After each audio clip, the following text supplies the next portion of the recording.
चलिए कुछ जो है हॉट टिप्स में सीख रहे थे हैं और लास्ट जो लिखवाया था तुमको, यानी कुछ नाउन ऐसे होते हैं जिनका प्लूरल मतलब दो बनता है, ठीक है, लेकिन दोनों का मीनिंग अलग होगा। तो जैसे ब्रदर तुमको लिखवाया था, तो ब्रदर का ब्रदर्स बना, ब्रदर्स मतलब जो ब्लड रिलेशन है, और ब्रेदरेन यानी जो आपका कोई कम्युनिटी रिलेशन हो, ठीक है, जैसे कोई ग्रुप है, मान लीजिए कोई संगठन है, उसमें भाईचारा है, उसको मतलब भाई भाई वहाँ पर आएगा ब्रेदरेन।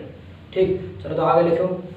आगे लिखना है ऐसे ही मतलब बनाते चलना है। जैसे मान लीजिए पेपर, हमने लिखा पेपर, पेपर पेपर में भी इस तरीके दो बनाना है खींच के, और एक करना है आपको पेपर और दूसरे में करना है पेपर्स, यानी पेपर का पेपर करना है और पेपर्स करना है। तो पेपर का मतलब होता है कागज, ठीक है, पेपर का मतलब कागज, और पेपर्स का मतलब कागजात, और पेपर्स का मतलब कागजात। ठीक, तो इस तरीके से लिखते चलना है, लिखिए जल्दी से और आगे बोलो।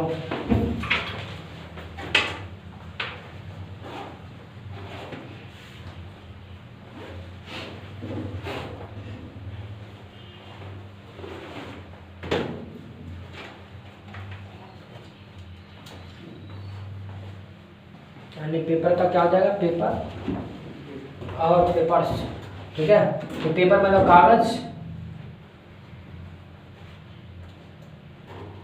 कागज, और पेपर्स मतलब कागजात। और याद रखना ये जो होगा आपका होगा सिंगुलर, ठीक है, प्लस वर्ब भी जो लेगा वो क्या लेगा, सिंगुलर लेगा, यानी होगा ये सिंगुलर प्लस वर्ब भी लेगा, ये आपका सिंगुलर। पेपर्स ये होगा आपका प्लूरल प्लस वर्ब भी जो लेगा वो आपका प्लूरल लेगा, ठीक है। इस तरीके से इसको रख लेना।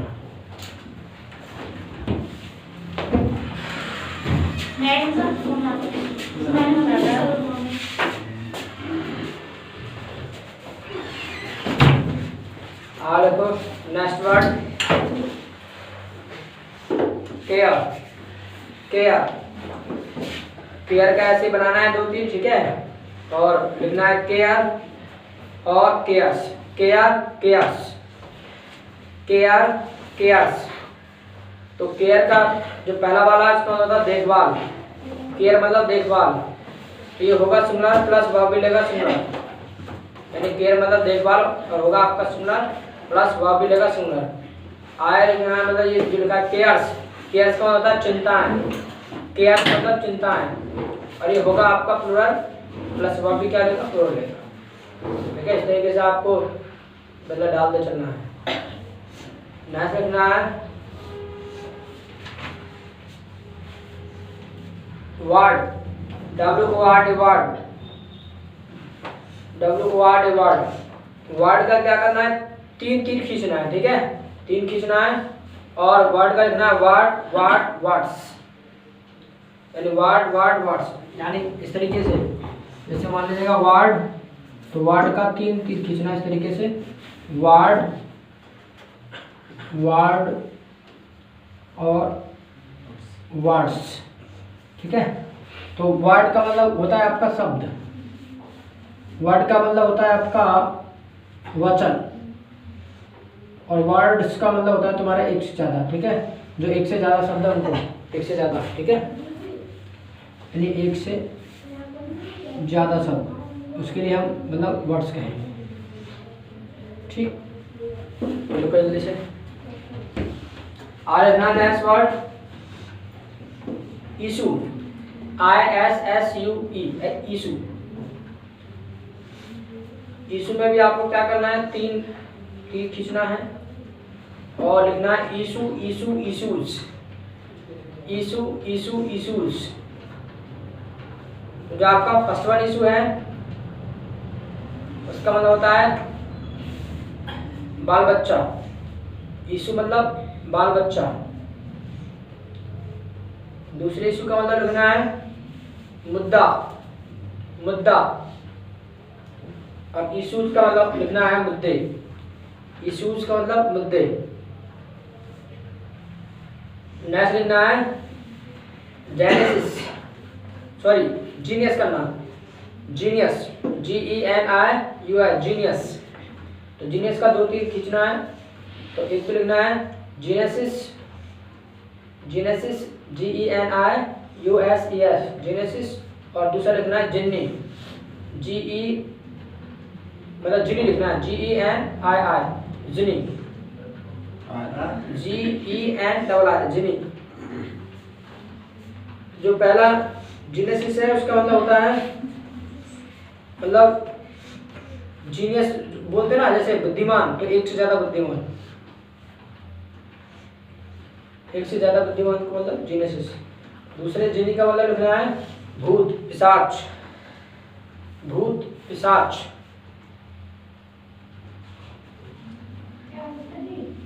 और लिखना है wages, WAGES wages, wages. Wages का 2-3 बनाना है। और अब की बार जो लिखना है आपको हिंदी में लिखना है, ठीक है। अब की बार जो लिखना है वो हिंदी में लिखना है। वेजिस का मतलब होता है मजबूरी, वेजिस का मतलब मजबूरी, और वेजिस का मतलब सजा या दंड भी होता है।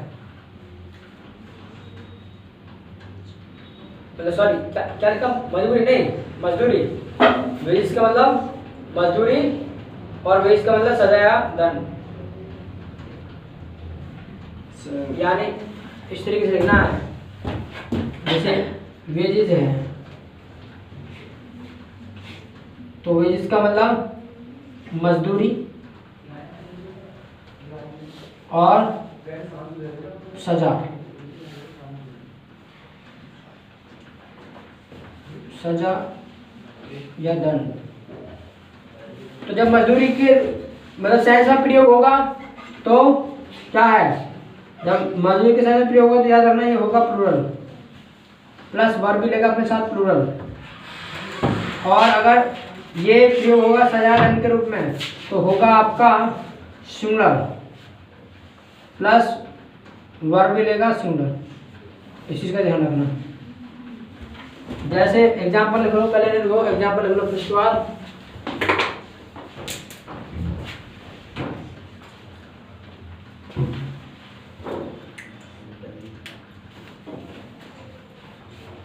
चलिए लिखिए एग्जाम्पल लिखो तो the wages are very high, the wages are very high in Delhi, the wages are very high in Delhi. यानी मतलब दिल्ली में जो मजदूरी है क्या है वो ज्यादा है, ठीक है, बहुत ज्यादा है मजदूरी जो है, यानी ज्यादा मजदूरी मिलती है। आगे next example the wages of sin, the wages of sin is death, the wages of sin is death. यानी पाप का जो दंड है, वो जो पाप की जो सजा है वो क्या है, मृत्यु है। तो इसलिए मतलब जब इन द सेंस ऑफ मतलब सजा या दंड यानी पनिशमेंट, तो in the sense of punishment we will use it as singular, but in the sense of मजदूरी we will use as plural। चलिए नेक्स्ट लिखना है cloth, CLOTH cloth, CLOTH cloth। तो cloth में 2 एरो बनाना है और लिखना है, पहले में लिखना है आपको clothes, CLOTHS करना बस, ठीक है, ES मत करना S, CLOTHS क्लोथ्स। तो क्लोथ्स का मतलब होता है मतलब कई सारे कपड़े, ठीक है, क्लोथ्स मतलब कई सारे, नंबर ऑफ क्लोथ्स यानी कई सारे कपड़े। और ना है क्लोथ्स, CLOTHES क्लोथ्स, यानी ES लगा देना आपकी बार, ES लगाना है। और इसका मतलब होता है तुम्हारे गारमेंट्स से, ठीक है, जो गारमेंट्स वाले होते हैं इसमें सब आ जाते हैं तुम्हारे, ठीक है, इसमें सारे कपड़े आ जाएंगे। एक तो हो गया जैसे मान लीजिए क्लोथ मतलब कपड़ा है, तो ये एक कपड़ा हो गया, 2 कपड़ा हो गया, 3 हो गया। एक है आपके क्लोथ्स, ES से मतलब गारमेंट में सब आ जाएंगे, ड्रेस है, पैंट है, शर्ट है, यानी जो भी है सारे चीजें आ जाएंगी, ठीक, इस तरीके से। आगे नेक्स्ट लिखना है, और अब की बार लिखना है हिंदी में सबूत, सबूत। और सबूत में 2 एरो बनाना है और पहले में लिखना है विटनेस, WITNESS विटनेस। और दूसरे एरो में लिखना है एविडेंस, EVIDENCE एविडेंस। जो पहले वाले का मतलब ब्रैकेट में लिख लेना यूज फॉर पर्सन, इसका जो इस्तेमाल करते हैं पर्सन के लिए, यूज फॉर पर्सन, यानी ये लिखा है ना, क्या लिखा है, यानी सबूत। तो सबूत का इस तरीके से बनाया है, एक तो है विटनेस और दूसरा है एविडेंस। तो जो विटनेस का इस्तेमाल करते हैं वो यूज करते हैं पर्सन के लिए, यानी पर्सन के लिए आएगा, यूज फॉर पर्सन, यानी पर्सन के लिए आएगा कि भी ही इज माई विटनेस, ये मेरा गवाह है, ठीक है, कहते नहीं गवाह है, मेरा सबूत, मतलब सबूत मतलब गवाह भी होता है, ठीक है, यानी गवाह कि भी ये गवाही देगा मेरी तरफ से, है इज माई विटनेस, इस तरीके से। और एविडेंस का मतलब यूज फॉर थिंग, ये चीज के लिए होगा, ठीक है, यूज फॉर थिंग्स, चीजों के लिए। कैसे, जैसे कभी this mobile is my evidence, ये मोबाइल जो है मेरा सबूत है, ठीक है, this mobile is my evidence, तो ये मोबाइल मेरा सबूत है, तो वो चीज के लिए होगा, और ये आपका पर्सन के लिए होगा। एग्जाम्पल लिख लो, देखिए he is my witness, he is my witness, he is my witness, तो उसको ब्रैकेट में लिख देना है, मतलब ये पर्सन के लिए हो रहा है, ठीक है, तो जो पता चल जाए कि भाई पर्सन के लिए हो रहा है, ब्रैकेट में पर्सन लिख देना है। और आगे लिख लेना है this mobile is my evidence, this mobile is my evidence, तो ये मतलब इनके लिए हो रहा है, ब्रैकेट में लिख लेना है, ठीक, इस तरीके से। चलिए नेक्स्ट लिखिए, नेक्स्ट लिखना है तुमको हिंदी में लिखना है अविवाहित, अविवाहित, अविवाहित, तो उसमें लिखना है आपको 2 एरो बनाना है, और पहले में लिखना है made, MAID made, MAID made, और दूसरे में लिखना है बैचलर, BACHELOR, बैचलर। तो मतलब जो मेड लिखा है उसका आगे ब्रैकेट में करना है, मतलब यूज फॉर फीमेल, फीमेल के लिए प्रयोग करते हैं, ठीक है, यूज फॉर फीमेल, और दूसरा करना है यूज फॉर मेल, ये मेल के लिए होगा। आगे लिखना है कविता, कविता हिंदी में लिखना है कविता, और द्वारा बनाना है, पहले लिखना है पोइट्री, पोइट्री, और दूसरे में लिखना है पोयम, पोयम।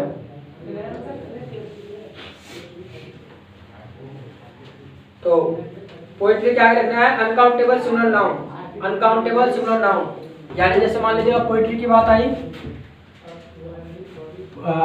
पोइट्री, तो पोइट्री कैसा है, अनकाउंटेबल नाउन है, अनकाउंटेबल नाउन, और जब अनकाउंटेबल नाउन होगा तो बोलो इसके साथ नो, ए या एन या एस या ES का यूज नहीं होगा, याद रखना, ठीक है, इनका इस्तेमाल नहीं होगा, अनकाउंटेबल नाउन है तो, ठीक है, ना तो आर्टिकल आएगा ना ऐसे ES आएगा, पोइट्री का मतलब पोइट्रीज नहीं होगा, या आ पोइट्री नहीं होगा, एन पोइट्री नहीं होगा, ठीक है, सब कुछ नहीं होगा। पोयम, पोयम के आगे जो लिखा है तुमने उसके लिए लिख लेना है काउंटेबल नाउन है, ठीक है, ये काउंटेबल नाउन है, और इसके साथ नीचे लिख लेना है AN S या ES मतलब आ सकता है, ठीक है, इनके साथ यूज करना मतलब सही होगा, ठीक है, यानी ये सिंगुलर आपका काउंटेबल नाउन है, और वो जो है तुम्हारा अनकाउंटेबल सिंगुलर नाउन है, ठीक है, वो सिंगुलर है वो भी, लेकिन कैसा अनकाउंटेबल, अनकाउंटेबल पता है सिंगुलर ही होता है, अनकाउंटेबल कहाँ लिख सकते हैं, ठीक है, इसका तो एग्जांपल मैंने दिया भी था शायद, है दिया था ना, हाँ, तो बस तो आगे बढ़ो, नेक्स्ट ना दृश्य, दृश्य, दृश्य, तो दृश्य में लिखना है 2 एरो बनाना है, पहले लिखना है scenery, scenery SCENERY, scenery SCENERY, scenery, और दूसरे में लिखना है scene, SCENE, scene, SCENE, scene, तो जो सीनरी लिखा है इसमें क्या करना है, ब्रैकेट में लिख लेना है अनकाउंटेबल सिंगुलर नाउन। अनकाउंटेबल जैसे ऊपर क्या है ना पोएट्री में, ऐसे ये भी अनकाउंटेबल सिंगुलर नाउन है, और नो ए एन या ऐसे एस मतलब नहीं आएगा इसमें, ए या एन या ऐसे एस नहीं आएगा। सीन का करना है countable singular noun, countable singular noun, और इसमें जो है आप ए या एन या ऐसे एस आप मतलब लगा सकते हैं, ठीक है, इसके साथ आ सकता है। आय लिखना है मुद्रा, मुद्रा, तो मुद्रा के लिए भी दो एरो बनाना है। पहले में लिखा है रुपए, RUPEE रुपए। दूसरे में लिखना है मनी, MONEY मनी। तो जो रुपए है वो तो तुम्हारा काउंटेबल सिंगुलर नाउन है, काउंटेबल सिंगुलर नाउन। ये इसके आगे लिखना है ब्रैकेट में काउंटेबल सिंगुलर नाउन, और इसमें ए या एन ऐसे ही लग सकता है, ए या एन ऐसे ही लग सकता है। और जो मनी है वो आपका अनकाउंटेबल नाउन है, इसके साथ एस या एस लगाने की मतलब चेष्टा मत करना, ठीक है, इस चीज का ध्यान रखना है, ठीक।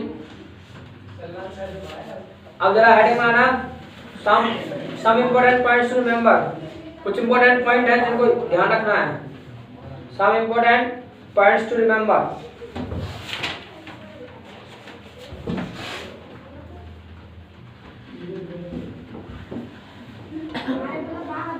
तो some important points to remember, क्या पॉइंट ध्यान रखना है वो देखिए जरा।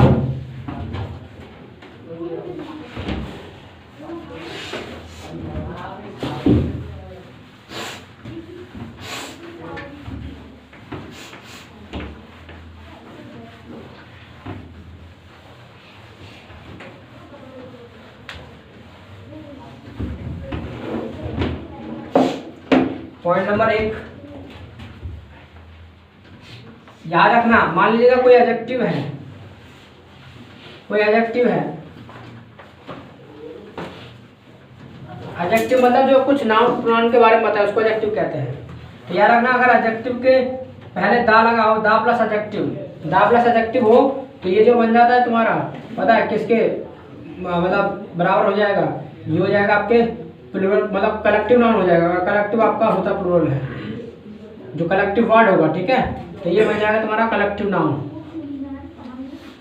ये कलेक्टिव नाउन बन जाएगा क्योंकि ये पूरा वर्ड जो है फिर ग्रुप को दिखाएगा, ठीक है, तो ये बन जाएगा आपका कलेक्टिव नाउन, या कह सकते हैं ये आपका कलेक्टिव वर्ड होगा। और जो कलेक्टिव वर्ड होता है याद रखना वो तुम्हारा प्लूरल होता है, और प्लस वर्ब जो लेगा अपने साथ वो कैसी लेगा, प्लूरल लेगा, ठीक है। बाकी जब ए आ ग्रुप ऑफ करके बनाते तो वो तो सिंगुलर बन जाता है, ठीक है, तो वो यूनिट के हिसाब से बनता आ ए ग्रुप उसके हिसाब से बनता है सिंगुलर, ठीक है, बताया था वो तो बता देता ना। चलिए तो दा प्लस एडजेक्टिव और कलेक्टिव नाउन बन जाता है आपका। जैसे हमने कहा दा पुअर, अब आपने पढ़ा होगा पुअर मतलब गरीब, पुअर का मतलब गरीब, लेकिन दा पुअर का मतलब होता है गरीब लोग, पुअर मतलब गरीब और दा पुअर का मतलब होता है गरीब लोग, ठीक है। तो द पुअर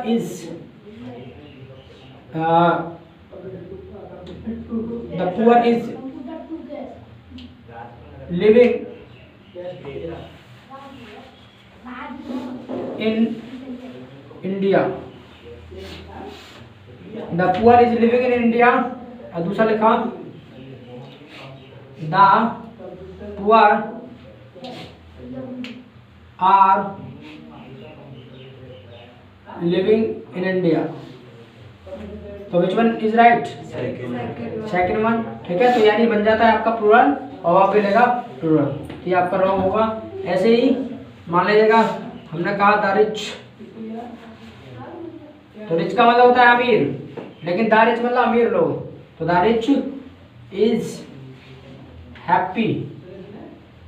दूसरा लिखा हमने द रिच आर हैप्पी, इसके आगे लिखा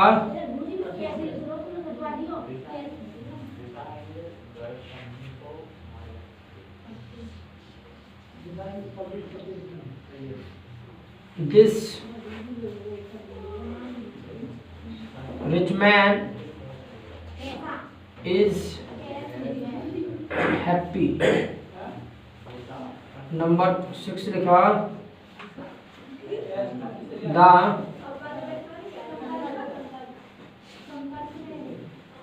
मतलब this rich man are happy. जरा बताइए थर्ड वन क्या लगा, right wrong? Fourth one fifth one sixth one. चले तो पता चल गया ना कैसे राइट रॉन्ग हो रहा है। ठीक है, यहाँ पर सिमिलर की बात होगी। ठीक है, यहाँ पर कोई दाल नहीं आ रहा है तो रिच मैन वैसे आ सकता है, कोई दिक्कत नहीं है। तो this rich man are happy गलत हो जाएगा, this rich man is happy होगा, राइट। तो इसको लिखो जल्दी से, उसके बाद आगे बढ़ते हैं।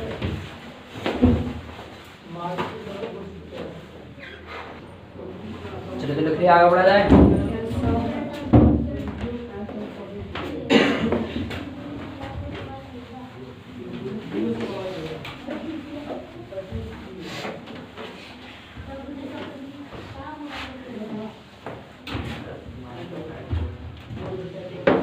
पॉइंट नंबर नेक्स्ट लिखना है, जो कजिन वर्ड है।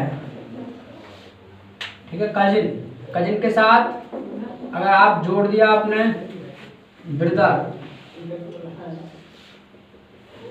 सिस्टर तो याद रखना वो गलत हो जाता है।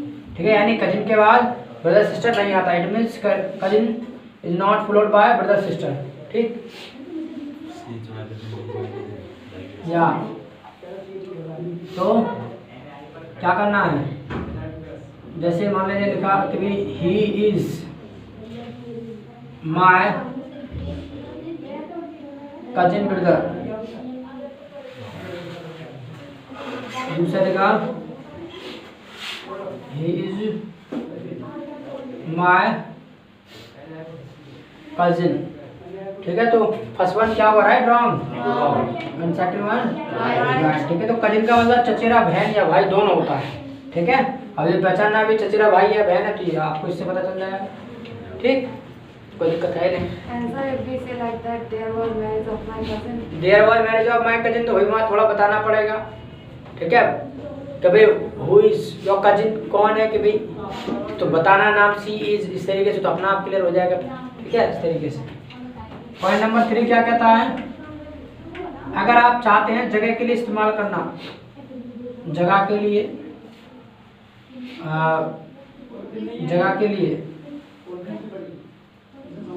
तो याद रखना जगह के लिए जो वर्ड होता है आपका, जगह की हम बात करें तो प्लेस का मतलब भी जगह होता है, स्पेस का मतलब भी जगह होता है, और रूम का मतलब भी जगह होता है, और इसका मतलब कमरा भी होता है। तो जगह कमरा दोनों होता है। तो याद रखना जब आपको मान लीजिएगा बोलना है कि भाई कार में कोई जगह नहीं है तो there is no room, there is no room in the car. Number 2, अगर आपने बोला there is no place in the car तो गलत हो जाएगा, ये राइट होगा। इसी का ध्यान रखना, there is no room in the car और बोला there is no place in the car तो वो गलत होगा। आपने बोला देयर इज नो स्पेस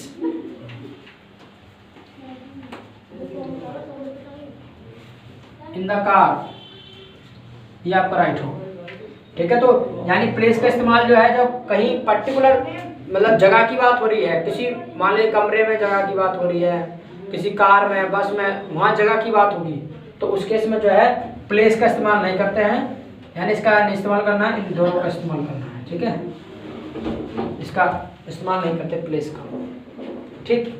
लेकिन माइंड मारा होगा, फिर प्लेस का कहाँ करेंगे भाई, हैं भाई। मान लीजिए कोई बोला तुमको कोई भी वहाँ रहने के लिए जगह है दिल्ली में आपके पास, तो कह सकते हैं देयर इज नो प्लेस, ठीक है, देयर इज नो प्लेस, उस केस में प्लेस आएगा। बाकी नहीं तो देयर इज नो मतलब स्पेस और नो रूम इस्तेमाल करेंगे। तो जब इस तरीके की बात आए तो देयर इज नो रूम का इस्तेमाल करना है, देयर इज नो प्लेस का नहीं करना, ठीक है। There is no room in the bus, there is no room in the car, तो इस तरीके से, ठीक है। तो इसे लिखो। और उसके बाद आज आगे क्या बोलेंगे भाई, टाइम इतनी ज़्यादा देता है, ठीक है। तो इतना ही छोड़ेंगे, तो सॉल्व फॉर टुडे। तो फिर मिलते हैं, तब तक के लिए keep learning and keep winning.